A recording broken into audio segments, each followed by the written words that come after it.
I took one sip from my husband's cup, and before I could even swallow, cold water hit my face. It wasn't an accident. A young woman stood over me, chest heaving, her hand still gripping the empty cup. "That's my husband's drink," she snapped loud enough for the whole break room to hear. "Who do you think you are?" The room went quiet, not shocked, just watching. Water soaked through my blouse, clinging to my skin. But what hit harder wasn't the cold. It was the way people looked at me. Like I was the outsider. Like I'd crossed a line I didn't understand. Someone near the coffee machine whispered, "Poor thing." She didn't know. Didn't know what? I set the cup down slowly on the counter. My hand didn't shake. I made sure of that. "I'm new," I said, calm, steady. Didn't realize cups came with rules. The woman Amber, I would later learn, let out a short, humorless laugh. "Yeah, around here they do, especially his." His. My husband. I nodded once like I understood. Then I turned, walked out of the break room, and didn't look back. The restroom was empty, fluorescent lights buzzing overhead. I stood in front of the mirror, water still dripping from my chin. I barely recognized the woman staring back at me. My hair, shorter now, darker than I used to wear it. Glasses I didn't need but wore anyway. A blouse I'd picked because it looked forgettable. Everything about me carefully chosen to blend in. Susan Carter. That's the name on my badge. But the woman in the mirror, she was still Susan Miller. 22 years married to David Miller. And apparently in this building I didn't exist. I grabbed a paper towel, pressed it gently against my face. My makeup had smudged just a little, enough to make me look tired. Older. That part didn't take much effort. I leaned closer to the mirror, lowering my voice, even though no one was there. "That wasn't confusion," I whispered. "That was ownership." I straightened up, smoothed my blouse as best I could, and walked back out. I didn't call David. I didn't text him. I didn't go home. I went back to my desk. My name, at least here, was Susan Carter. 49 years old, recently hired through a temp agency to fill in as administrative support at Prairie State Logistics in Des Moines. No one asked too many questions. Offices like this always need someone to answer phones, schedule meetings, keep things moving, especially in operations. David was the operations director, which meant I worked in the same building as my husband, without him knowing. That part had taken some planning. A friend of mine, Carla, knew someone at the agency. I kept it simple. Maiden name, different phone number, new email, changed my hair, updated my wardrobe. Nothing dramatic, just enough to be overlooked. That's the thing about women my age. You don't have to hide very hard. People stop seeing you on their own. It had been 3 days since I started. 3 days of watching, listening. And then lunch happened. The rest of the afternoon passed in a blur of emails and spreadsheets. I answered calls, booked conference rooms, sent calendar invites. At 2:30, I got a message from someone named Mark in accounting, asking for a revised schedule for next week's leadership meeting. At 3:15, HR sent out a reminder about updated expense report policies. At 4 o'clock, I scheduled a team-building dinner for David and someone listed as Amber Collins. My fingers hovered over the keyboard for a second when I saw the names together. Dave and Amber, 7 o'clock p.m., the Chop House. I typed it anyway. Pressed send. Around 4:45, I saw him. David. He walked past my desk talking to someone from logistics. Same stride, same voice. A little grayer at the temples than last year. But otherwise, exactly the same man I'd shared a bed with for 2 decades. He slowed down for half a second. Just enough to glance in my direction. My heart kicked once hard. I lowered my eyes, focused on the screen like I was reading something important. Adjusted my glasses. He paused. Then kept walking. Didn't say a word. Didn't recognize me. I sat there for a full 10 seconds after he passed, barely breathing. Then I exhaled slowly. Good, I told myself. That's good. But something inside me twisted anyway. At home that night, he came in around 8:30. I was in the kitchen, sitting at the table with a cup of tea. The same table we'd had for years, scratches along the edge from when Chloe used to do her homework there. He tossed his keys in the bowl by the door. "Hey," he said like nothing had changed. "Hey," I replied.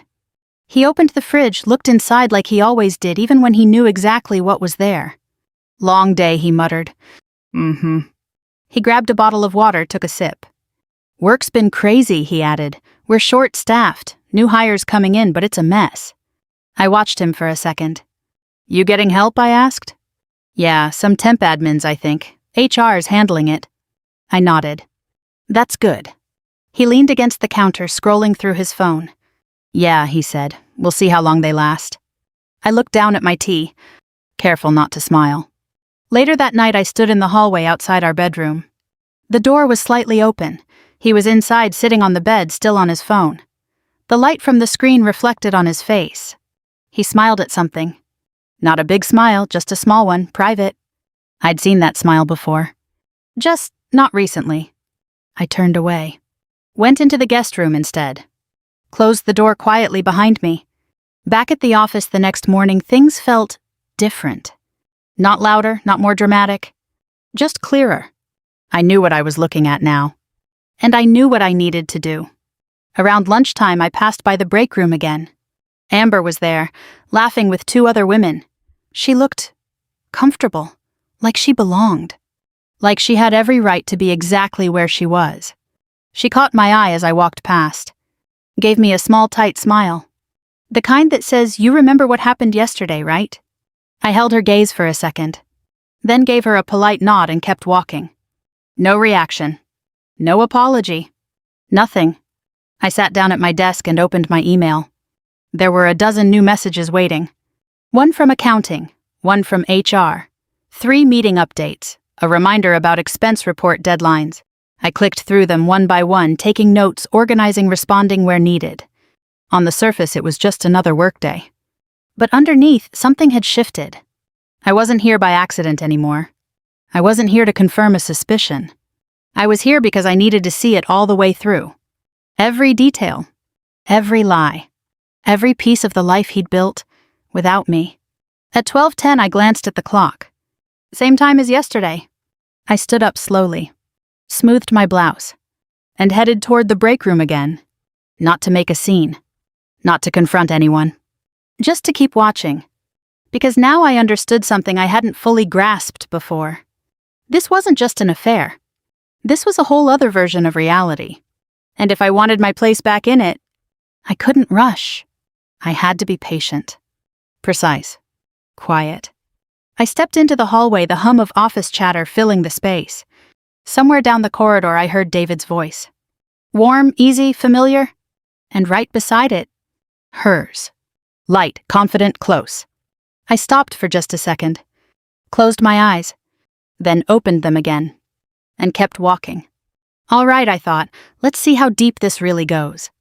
By the 4th day, I knew the rhythm of Prairie State logistics almost as well as I knew the sound of my own front door. Phones started ringing at 8:02, not 8 o'clock. People drifted in with gas station coffee metal tumblers, and the kind of faces that said they'd been up too early and were already annoyed by the weather. The warehouse guys came through in steel-toe boots and heavy jackets when mornings were cold. Office staff wore fleece pullovers with the company logo and talked about Costco runs, grandkids, and blood pressure medicine, in the same breath they used for freight delays and driver shortages. It was a real place. That was part of what made it hurt.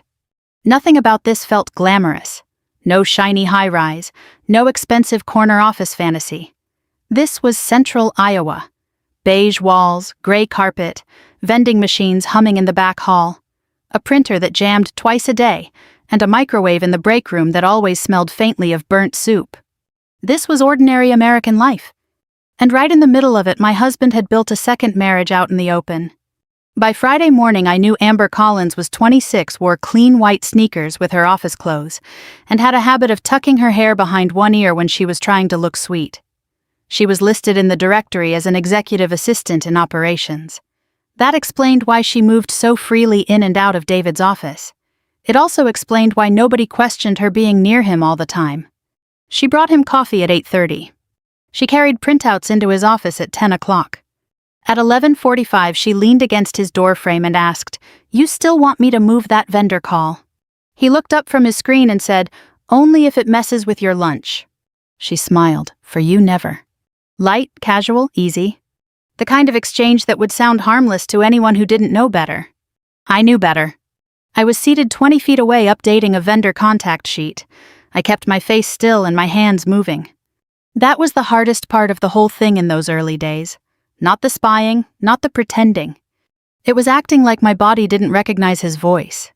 That afternoon, Amber walked past my desk carrying a lunch container in a floral insulated bag. "Can you make sure Dave's 1 o'clock doesn't run long?" she asked me. "He needs time to eat." She said it like she belonged to him, like she had every right to manage his day. "Sure," I said. She paused, looked at me a little more closely than usual. "Your blouse dried out, okay?" There it was. A tiny smile, mean but polished. I met her eyes. "It did, thanks." She seemed almost disappointed that I wasn't giving her anything to work with. Then she shrugged and kept walking. I watched her go into David's office without knocking. A few minutes later, I heard him laugh. And just like that, I was back in our old kitchen 20 years earlier, standing barefoot on cold linoleum at 6 in the morning. I used to pack his lunches when Chloe was little. Peanut butter crackers tucked in one side, turkey sandwich in wax paper, an apple if we had good ones. Sometimes leftovers in those old plastic Tupperware containers with lids that never quite matched. I'd write David on masking tape with a black marker if I thought he might leave it in the break room fridge. Back then, he was still wearing cheap ties and buying gas with crumpled bills from his wallet. We didn't have much, just a duplex, a secondhand sofa, and a little girl who wanted cereal in the shape of letters.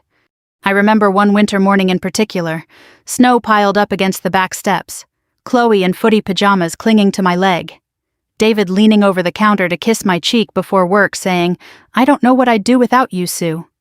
I sat at my desk in Prairie State Logistics and stared at my screen until the memory passed. Then I opened the shipping log again and kept working. Same role, I thought, different woman, better packaging. The thought came and went so fast it almost made me laugh. Almost. Late that afternoon, a calendar request landed in my inbox. Team building dinner, David Miller/Amber Collins, Tuesday 7 p.m., Hamilton's Chop House. No explanation, no attempt to disguise it as a larger staff event, just the two of them. I read it twice. Then I clicked into the reservation notes and saw that it had been coded under client development. That made me sit back in my chair. I knew enough from years of living with David to understand what that meant. Business meals could be reimbursed, personal dinners could not. I didn't do anything with that information yet. I just made a note of it. Quietly. In the small spiral notebook I kept tucked inside my tote bag. Date, time, names, expense code. My hand was steady. It surprised me. Around 3 o'clock I was carrying a stack of onboarding packets down the side hall when Mark from accounting stepped out of the copier room. He was in his early 60s, broad-shouldered with reading glasses low on his nose, and the permanently tired expression of someone who had spent decades fixing other people's math. He nodded at the papers in my arms. "You need a cart for those." "I've got it," I said. He looked at me for half a second longer than people usually did. Then he reached over and took half the stack without asking. "Come on," he said. "No point throwing out your back for this place." I followed him down the hall. "Thanks," I said. He grunted. "You're the new one." "Susan." "I know." He shifted the packets against his chest. "You settling in okay?" "Learning fast." That's one way to put it. Something in his tone made me glance over at him. "What's that supposed to mean?" He gave the smallest shrug. "Nothing, just operations has its own little ecosystem." I almost asked more, but a couple of warehouse supervisors were coming toward us, and he didn't say another word until we reached HR. He set the papers down on the front counter and straightened them neatly. Then lower now just for me, he said, "Best advice I can give you. Keep copies of anything important." I looked at him carefully. He didn't smile. Then he walked away. That night David came home later than usual. 9:15. He smelled faintly of cologne and grilled meat, not strongly, just enough. I was in the living room folding a clean load of towels, one of those small, humiliatingly normal tasks that somehow made everything sharper. He loosened his tie as he came in. "Sorry, vendor dinner ran long." I folded a bath towel into thirds. Big account, needed hand-holding. "Did it go well?" "Yeah," he said too quickly. "Good meeting." He headed toward the kitchen, then stopped and turned back. "You okay?" The question almost caught me off guard. I looked up at him. Why wouldn't I be? He stared for 1 second too long, like he was checking whether I knew something. Then he smiled, a tired husband smile, familiar, practiced. "Just asking." I nodded and picked up another towel. He went into the kitchen, opened the fridge, closed it, ran water from the tap. I listened to every sound. After all those years, you learn somebody's rhythms so well, you can tell what mood they're in by how hard they set down a glass. That night he was uneasy. Good. The next Monday I was updating David's calendar when Amber came to my desk carrying her phone and a legal pad. "Hey," she said, leaning one hip against the edge of my desk. "Can you block off Friday morning? Dave doesn't want interruptions." "What for?" She gave me a look like I was slow. "Private meeting." "With who?" She smiled, but it didn't reach her eyes. Me. Then she tapped the desk twice and walked off. I stared at the screen. "Private meeting. Block Friday 9 o'clock to 11 o'clock. No interruptions." I entered it exactly as requested. Then I wrote it in my notebook too. The thing people don't talk about with betrayal is how boring some of it is. You expect fireworks, yelling, slamming doors. But a lot of it is spreadsheets, calendar invites, looking at a dinner charge and realizing your husband probably held another woman's chair while the waitress poured her wine. A lot of it is swallowing hard in a cubicle and answering the phone like your life isn't quietly cracking right down the middle. By day 6, I had gotten good at that. Maybe too good. Because the truth was, I wasn't just watching them, I was helping their life run smoothly. I printed his meeting packets. I moved his calls when Amber needed more time with him. I scheduled the very dinners he'd lie about when he came home. That was the part that started getting under my skin. Not because it made me weak, because it made me useful to the lie. Tuesday, just before lunch, I was at the copier when I heard Amber's voice behind me. "You know," she said, "Dave says people in long marriages stop really seeing each other." I turned. She was standing there with a file folder tucked under one arm, expression casual like we were just making conversation. I said nothing. She continued, "I guess that happens. People get comfortable, lazy. Then one day they realize they want more." There it was. Not a direct attack, something worse, plausible deniability. I looked at her and said very evenly, "Some people want more. Some people just want attention." Her face changed for a split second, tightened. Then she laughed. "You're sharper than you look." I get that a lot. She walked away after that, but not before giving me one long glance over her shoulder. I stood there with warm paper in my hands and my pulse hammering in my throat. Not because she'd hurt my feelings. Because without knowing who I was, she had somehow managed to say the exact thing women like her always say. The same smug little sermon dressed up as insight, youth as virtue, novelty as proof of worth. I set the copies down and went to the restroom. Locked myself in a stall. Not to cry. Just to breathe. I pressed my palm against my chest and counted to 10 the way I used to when Chloe was a teenager, and I didn't want to say the wrong thing in the heat of an argument. When I came out, I washed my hands slowly and looked at myself in the mirror. "Not here," I said under my breath. "Not for her." Then I went back to work. Later that afternoon, David walked by my desk while I was sorting mail. He stopped. Actually stopped. "Have we met?" he asked. My stomach dropped so hard it felt physical. I looked up, gave him the polite blank office smile I'd practiced. "I don't think so. I'm Susan Carter, temp admin."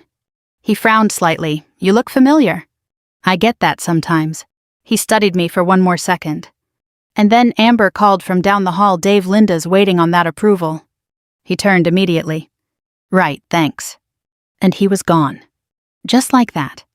I stood there holding a stack of envelopes so tightly the edges bit into my fingers. He had almost seen me. Or maybe not me. Maybe just something in me that still belonged to his memory. That night he came home and barely spoke at dinner. I didn't either. The silence between us felt less like marriage and more like weather. Something that had settled in over time and now hung around whether we liked it or not.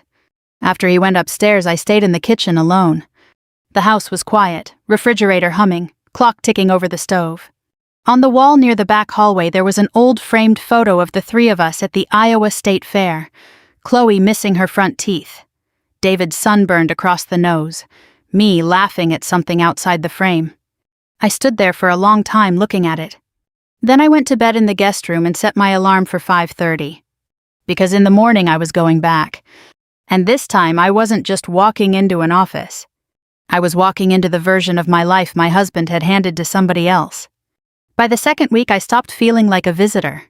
That was the strangest part. I knew where the extra printer paper was kept without thinking. I knew which coffee pot brewed too strong and which one tasted like watered-down regret. I knew that Mark from accounting always came in at 7:45 and that Linda in HR took her lunch at exactly 12:30, never a minute earlier. And I knew my husband's schedule better than I had in years. Not from what he told me. From what I saw. The shift happened quietly. Somewhere between watching and understanding, something inside me settled. The panic was gone. The confusion too.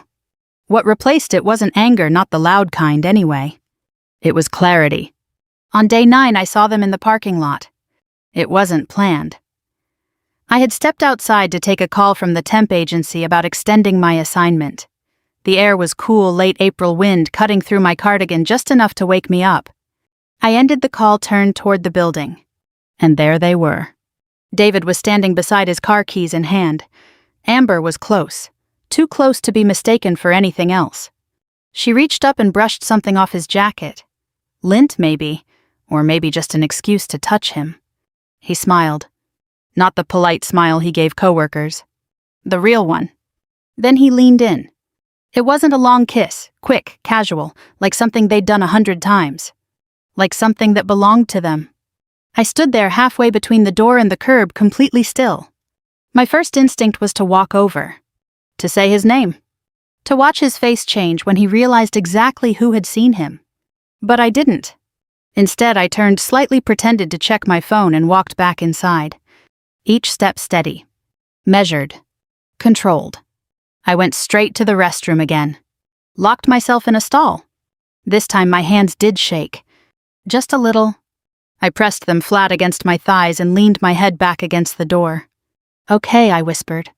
Not crying, not yet. Just acknowledging it.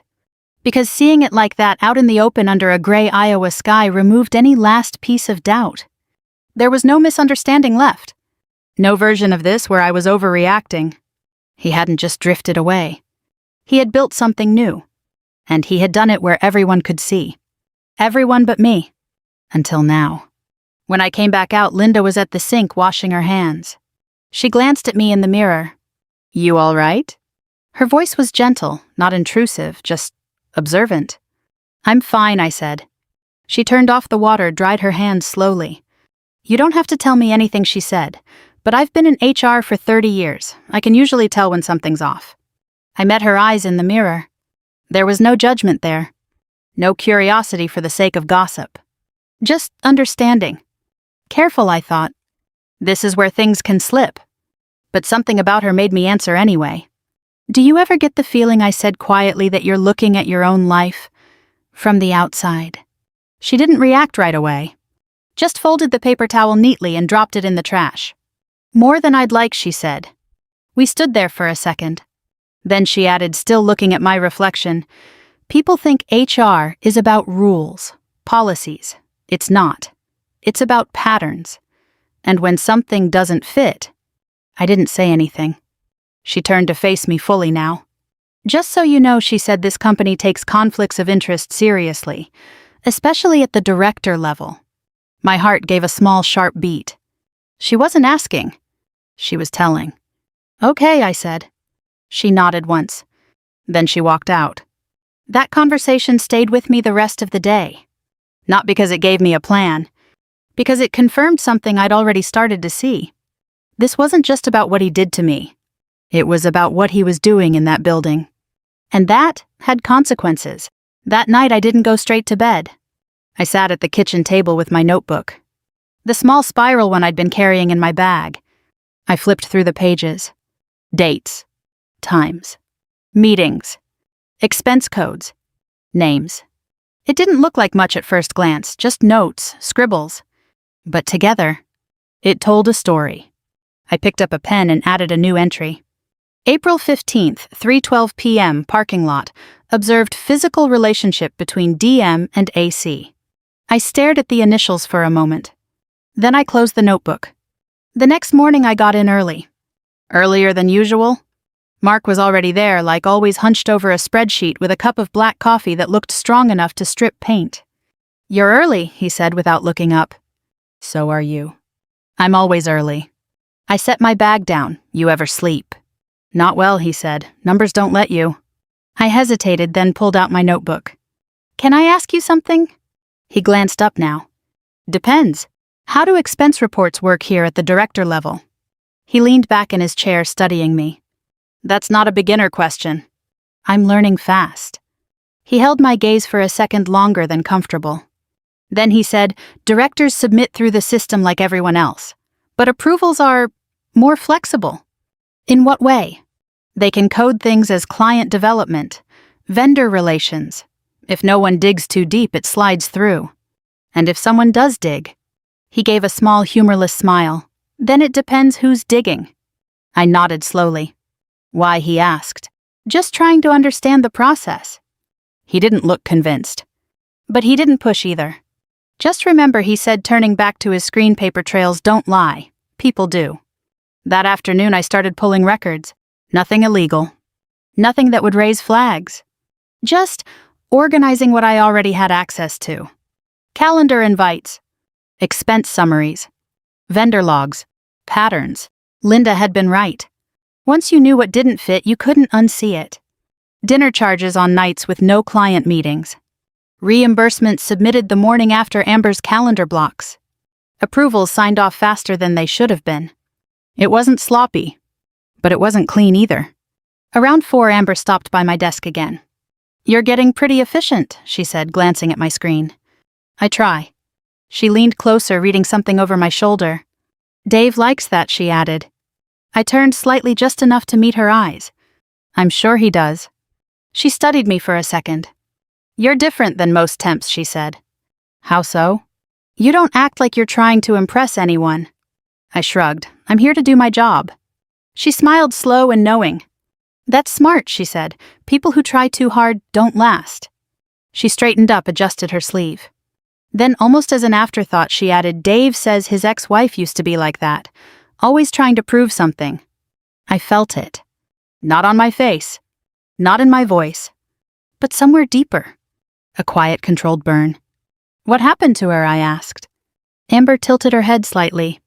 "From what he told me, she got comfortable, stopped growing. He outgrew her." There it was. Clean, simple, final. I nodded once. "Sounds like you got his side of things."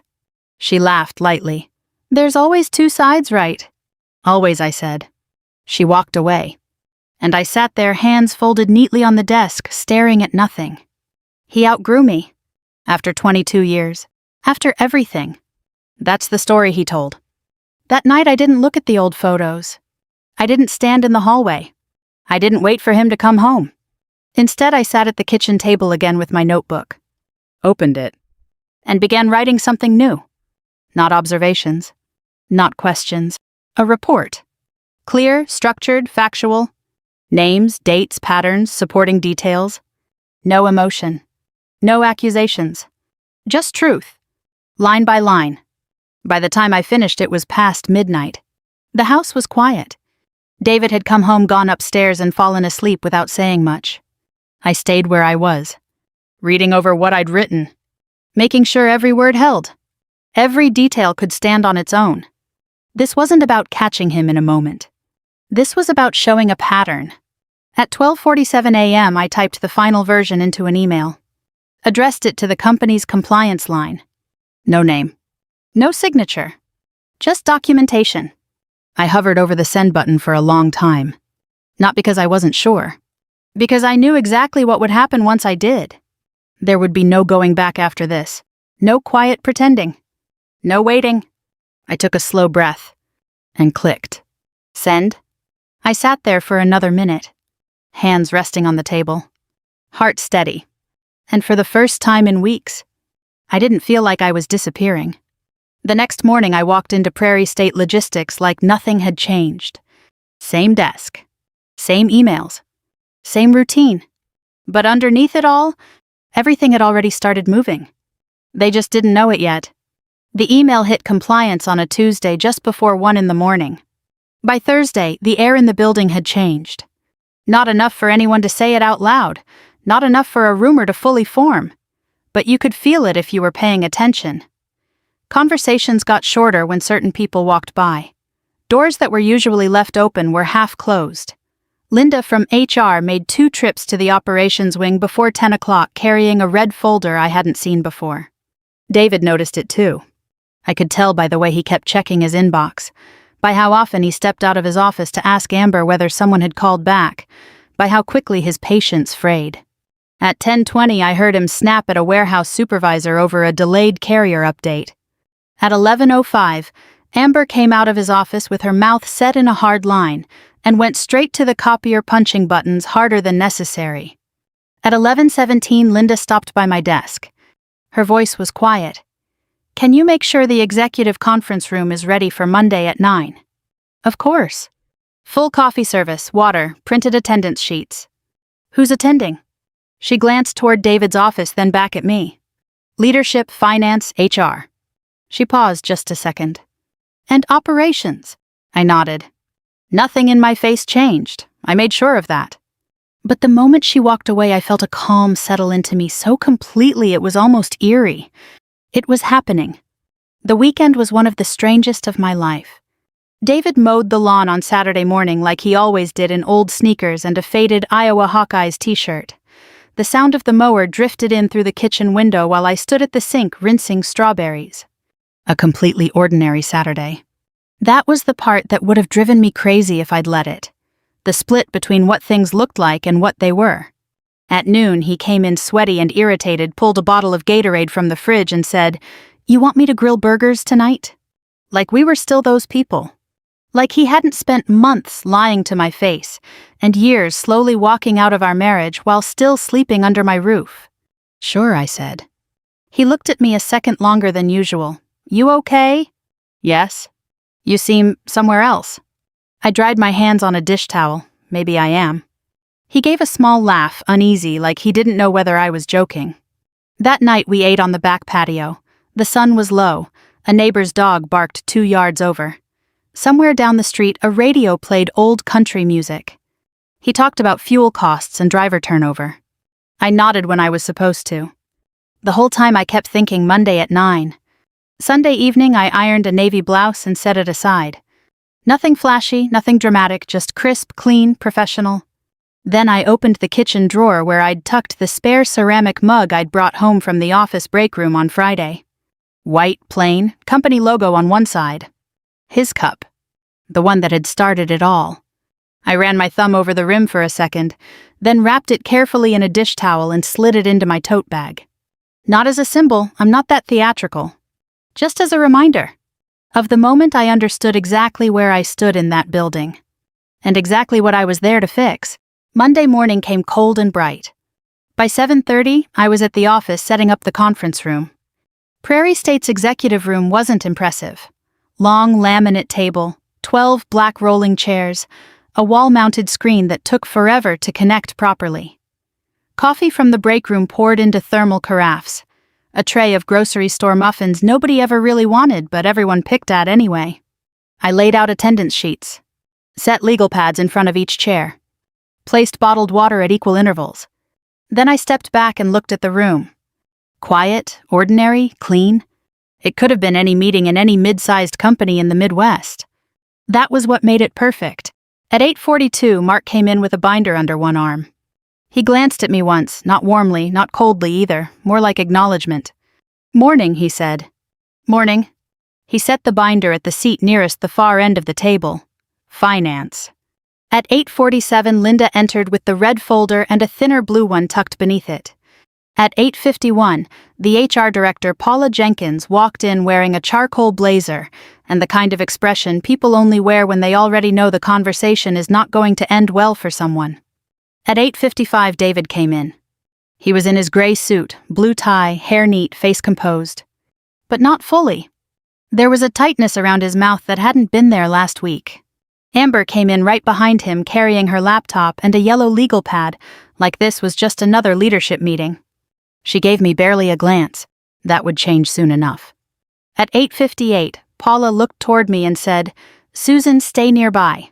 We may need some administrative clarification on scheduling and records." "Of course," I said. David turned his head slightly at that, not enough to look suspicious, just enough to register me. Then he sat down. At 9 o'clock sharp, Paula closed the door. I stayed along the side wall at first, tablet in hand, a support person, easy to ignore. Paula opened the meeting without any softening. "This is a compliance review regarding expense coding disclosure obligations and potential conflicts of interest within operations leadership." David gave a short, controlled nod. "Understood." Amber shifted in her chair. Mark opened his binder. Linda uncapped a pen. Paula continued. "Over the past 6 months, several charges have been submitted under client development and vendor relations that do not appear to align with documented business activity." David folded his hands on the table. "If there's a reporting issue, I'm happy to clear it up." "I'm sure," Paula said. No warmth in it. Mark began reading dates. A dinner at Hamilton's Chop House coded as client development, with no corresponding client contact logged. A hotel bar charge attached to a vendor meeting that had been canceled that morning. Gift purchases marked as retention expenses with no staff recognition documentation attached. Nothing explosive by itself. That was the smart part. Truth doesn't always arrive all at once. Sometimes it comes in neat little entries with timestamps and signatures. David answered the first few questions calmly. Said the records might be incomplete. Said some meetings were informal. Said operations moved fast, and not every relationship-building effort made it into the calendar system. Then Paula turned the page. "We also need to address whether there has been a romantic relationship within your direct chain of supervision that was not disclosed according to company policy." The room changed after that. Not visibly, maybe, if you didn't know what to look for. But the oxygen shifted. Amber's hand froze over her legal pad. David sat back a fraction too quickly. "That's a serious allegation," he said. "It's a serious policy," Paula replied. He looked toward Amber briefly, then back at Paula. "There's no undisclosed relationship affecting my decision-making." Paula nodded once. "Then I'm sure you can explain why Ms. Collins was given preferential approval routing, private after-hours calendar blocks, and repeated reimbursement overlap with your submitted client entertainment expenses." Amber finally spoke. "I don't handle his expenses." "No one said you did," Paula answered. Amber went pale. David's voice sharpened. "This is getting inappropriate." Mark slid a document across the table. "No," he said quietly, "this is getting documented." I had never heard Mark sound almost satisfied before. Paula lifted another sheet. "There is also a discrepancy between the marital status represented informally within your department and records relevant to benefits and internal disclosure." David's jaw tightened. "What exactly is this about?" Paula looked toward me. "Susan," she said, calm and clear, "please step forward. We need clarification regarding certain scheduling records and your supporting observations." For 1 second, nobody moved. Then I set my tablet down on the side credenza and walked to the table. Amber looked annoyed, like this was an inconvenience. David barely looked at me. "Not yet." I stopped at the empty chair nearest the middle of the room. Placed my tote bag on it. Then I reached up and removed my glasses. That got his attention. Not because it transformed me, life isn't like that. But because sometimes one small familiar gesture is enough to pull a memory into focus. I saw it happen on his face. Confusion first. Then recognition trying not to believe itself. "There's something that needs to be corrected," I said. My voice was steady, lower than usual, my own. "My name isn't Susan Carter." No one in the room made a sound. I looked directly at David. "It's Susan Miller." His face drained so fast it was almost hard to watch. I kept going. "I'm his wife. We have been married for 22 years. And then there it was. The silence. Real silence. Not office quiet, not polite waiting. The kind that lands after a truth nobody prepared for. Amber blinked at me once, twice. Her pen slipped from her hand and hit the table. "Dave," she said, but it came out thin and broken. David opened his mouth. Nothing came out. He looked at me like he had forgotten the room was full of people. Like he thought somehow that if he stared hard enough this would fold back into some version he could manage. It didn't. Paula was the first to speak. "Mr. Miller," she said, "are you denying that you are currently legally married to Miss Miller?" He swallowed. This is a personal matter." "No," I said. Every head in the room turned slightly toward me. I rested one hand on the back of the chair in front of me just to ground myself. It became a company matter when he falsified the story, misused company money, and gave special access and opportunities to a woman he presented as his partner while hiding both facts. Amber's eyes snapped toward him. "You told me you were divorced." He finally found his voice then. Amber just... "No," she said louder now. "No. You said she left. You said it had been over for years." He looked from her to Paula to me, trapped now in every direction. I reached into my tote bag and took out the white ceramic cup. Set it gently on the table. "The same company logo? The same plain handle?" Amber stared at it without understanding. "I did." "So no," I said, still looking at David. "I didn't come here to destroy anything. I came to take my name back." Paula asked for updated copies of the supporting records. Mark passed them down. Linda opened the red folder and removed the compliance report cross-referenced with calendar logs, expense records, and supervision notes. One by one, the structure David had been standing on gave way. Not with shouting. Not with drama. With facts. With signatures. With dates. Amber sat very still now, both hands flat on the table, staring at a point somewhere near the binder, like she might find a different answer there. David tried twice to speak. First to explain the charges. Then to minimize the relationship. But every sentence landed weaker than the one before it. Because this was the problem with lying in an office full of records. At some point the paperwork starts talking back. Finally he turned to me. Not to the room. To me. "Susan," he said, voice low and shaken, "please. We can talk about this privately." I looked at him for a long moment. At the man who had come home every night and eaten dinner across from me while telling another woman I was gone. At the man who had let people in that building believe I was some dead chapter in his life. Then I said the only honest thing left. "We are talking about it," I said, "right now." No one spoke after that. Not for several seconds. And in that stillness I could feel it. His version of reality ending. Right there in a beige conference room over bad coffee and printed attendance sheets. Paula closed the folder at last. "Mr. Miller," she said, effective immediately, "you are being placed on administrative leave pending final review. Ms. Collins, you are instructed to have no further non-essential contact with him during the investigation. IT access adjustments will be made today." Amber inhaled sharply, like that was the moment the room finally became real to her. David didn't move. Mark stood first. Linda gathered her files. The meeting was over. The marriage too, though truthfully that had happened long before this room. As people filed out, David stayed seated. I picked up my glasses, slid them back on, took the cup, and turned toward the door. Behind me I heard him say my name once more. Not loudly. Not like a husband. Like a man reaching for the last thing that could still tell him who he'd been. I didn't turn around. I left the conference room, walked down the hall, and didn't stop until I reached the women's restroom. Not because I was falling apart. Because I needed one full minute with no one looking at me. I went inside, locked the door behind me, and stood at the sink with both hands braced against the counter.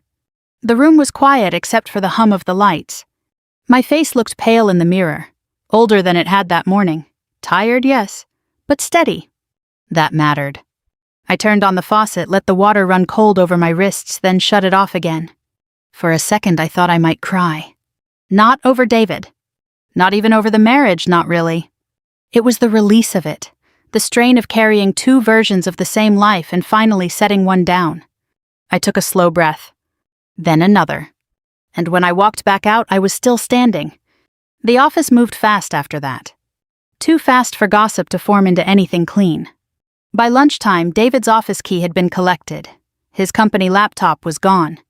Amber's calendar had been cleared for the afternoon. IT had disabled shared access on several operations folders. Paula from HR stayed in closed-door meetings most of the day. Mark from accounting walked around with a binder tucked under his arm like a man who had expected this storm and was relieved it had finally arrived. No one said much to me directly. A few people looked at me with that awkward mixture of curiosity and sympathy people get when they don't know what the appropriate reaction is. One woman from purchasing stopped by my desk around 1:30 and quietly set down a packet of peanut butter crackers. I figured you might not have eaten, she said. It was such a small thing, so ordinary, so Midwestern. I almost laughed. Thank you, I said. She nodded once and walked away. I ate the crackers at my desk and answered emails. Because that's the other thing people don't tell you about moments like this. Even after the truth blows a hole through your life, the copier still jams. Someone still needs the revised vendor sheet. The phone still rings. By 3 o'clock, I had rescheduled 2 delivery calls, answered 6 messages, and forwarded 3 payroll questions to HR. At 3:40, Linda came to my desk. She didn't sit, just stood beside the partition with her reading glasses in one hand. He's gone for the day, she said. I assumed. She studied my face gently. You did the hard part well. I looked down at the keyboard for a second. I wasn't trying to do it well. I know, she said. That's probably why you did. I let out a breath I hadn't realized I was holding. She hesitated, then added, Final decisions will take a few days, but I'll tell you this much, the expense issues were enough on their own. The rest just made the pattern impossible to ignore. I nodded. That mattered to me more than I expected. Not because I needed David punished. Because I needed the truth to be bigger than just a cheating husband. I appreciate you, I said. Linda gave a small smile. Honey, at my age I've learned something. Men like that count on women being too embarrassed to tell the whole story. She slipped her glasses back on. You weren't. Then she walked away. David wasn't home when I got there that evening. His car was gone. The house felt too quiet at first, then strangely peaceful. I set my tote on the kitchen table and stood there for a minute looking around at everything that had once felt so fixed. The ceramic bowl by the door where he tossed his keys. The coat hook with his spring jacket still hanging there.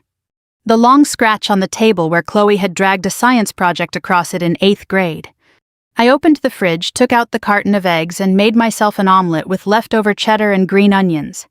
Nothing fancy. Just food. I ate standing at the counter in my stocking feet, listening to the refrigerator hum and the occasional car passing outside.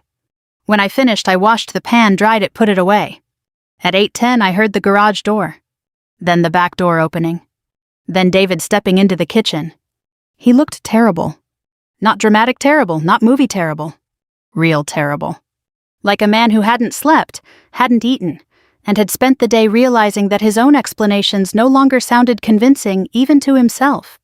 He set his keys down carefully this time. No toss. No casual noise. Just careful. Susan, he said. I turned from the sink and faced him. He still had the same face I'd loved at 25, the same broad shoulders, the same habit of rubbing the back of his neck when he was uncomfortable. It would have been easier if he had looked like a villain. He looked like a tired man who had finally run out of room. We need to talk, he said. I dried my hands on a dish towel and folded it once before setting it down. All right. He pulled out a chair at the kitchen table, sat, then seemed to think better of it and stood again. Finally, he sat down for real. I stayed standing for a second longer, then took the chair across from him. The same table. The same kitchen. But there was no marriage left in the room. He looked at me and swallowed hard. Why didn't you just come to me? I almost smiled. Not because it was funny. Because it was so perfectly him. You want the honest answer? Yes. Because I wanted to hear what the truth sounded like when it wasn't filtered through you. He dropped his eyes.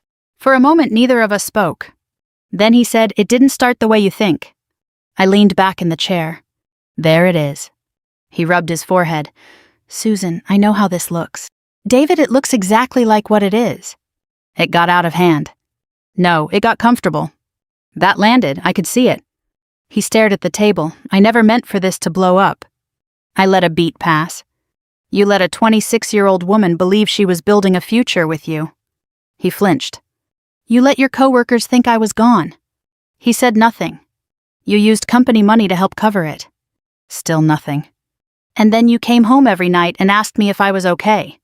His jaw tightened. He looked up at me then finally, and for the first time all evening he seemed stripped of every excuse. I'm sorry, he said. I believed he was sorry. That didn't change anything. I know, I said. He blinked like that wasn't the response he expected. Susan, can we fix this? The house was so quiet I could hear the wall clock ticking. Outside, someone drove past too fast down the street. Then silence again. I looked at the man I had built most of my adult life beside. The father of my daughter. The person I had once believed would know me better than anyone ever would. And I realized something simple. I wasn't angry in the way I used to be. I was finished. There's nothing left to fix, I said, only things to finish. He closed his eyes for a second. When he opened them, they looked wet, not crying, just close. I was stupid. Yes. I thought I could manage it. I know. I never stopped caring about you. That one almost got me. Not because it was romantic, because it was probably true in the most useless possible way. Care had not stopped him from lying. Care had not stopped him from rewriting me into some woman who had faded away. Care had not stopped him from letting another person claim my place while he stood there and accepted it. So I said the only thing that mattered. It doesn't count if it costs me my dignity. He sat very still after that. Then he nodded once, slow and tired. I think that was the moment he finally understood there wasn't going to be some softer version of the ending. No negotiated emotional landing. No good guy speech that would make this cleaner than it was. After a while he said, "What happens now?" "I've already called an attorney." He looked up sharply. "Today?" "Yes." "Jesus, Susan." "I'm 49, David. I'm not starting over on vibes and hope." That actually made him give a small, broken laugh. He covered his mouth with one hand, shook his head and stared down at the table. "Fair enough," he said quietly. I stood up then. Not dramatically, just because the conversation was over for me. "I'll sleep in the guest room until things are sorted," I said. "You can stay in our room for now. We'll figure out the house, the accounts, all of it through the proper channels." He looked exhausted. "So that's it." I thought about that question for a second. Then I said no. That was it a long time ago. This is just the paperwork. And I went upstairs. David was formally terminated 3 days later. Prairie State gave the usual careful statement policy violations, expense irregularities, failure to disclose a relationship within the chain of supervision. Nothing personal, nothing dramatic. Just the language companies use when they want the facts to stand on their own. Amber resigned the following Monday. I heard that from Linda, who told me gently and without any pleasure in it. For one brief moment I felt sorry for her. Not for what she had done. For how young she was when she decided to build her confidence on another woman's disappearing act. That kind of lesson tends to come expensive. My temp assignment ended 2 days after David's termination. Paula asked if I wanted to stay on permanently.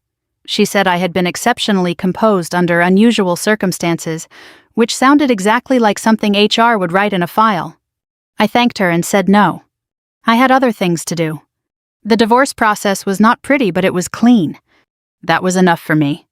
My attorney Denise Harrow had silver hair, practical shoes, and a way of speaking that made nonsense curl up and die in under 10 seconds. She had been practicing family law in Polk County for almost 30 years. The first time I sat in her office, she slid a legal pad toward me and said, "Tell me what matters most, and don't waste your time trying to sound fairer than he's been." So I told her. The house mattered. Not because I was sentimental about it. Because it was the house where Chloe learned to walk, where I sat up with her through fevers, where I wrapped Christmas presents after midnight, and paid bills at this same kitchen table, and built a real life with actual labor. My retirement mattered. The joint savings mattered. My name mattered. Denise wrote everything down, then looked up and said, "Good, we can work with facts." I liked her immediately. Chloe came over the weekend after I told her. She was 21 now, living in Ames and finishing school with her own apartment and her own opinions, and the same brown eyes she'd had since kindergarten. She sat across from me at the kitchen table, both hands wrapped around a mug of tea, listening without interrupting. I told her the version that was true without being cruel. When I finished, she looked down for a second, then back at me. "Did he really let people think you were gone?" "Yes." She pressed her lips together. Then she got up, walked around the table, and hugged me so hard I had to close my eyes. "I'm sorry, Mom," she whispered. I held her back. "Not too tight, just enough." "This isn't yours to carry," I said. "I know." She pulled away, wiping one eye with the heel of her hand. "I'm just proud of you." That almost undid me more than anything else. But I kept it together. Barely. Summer came slowly that year.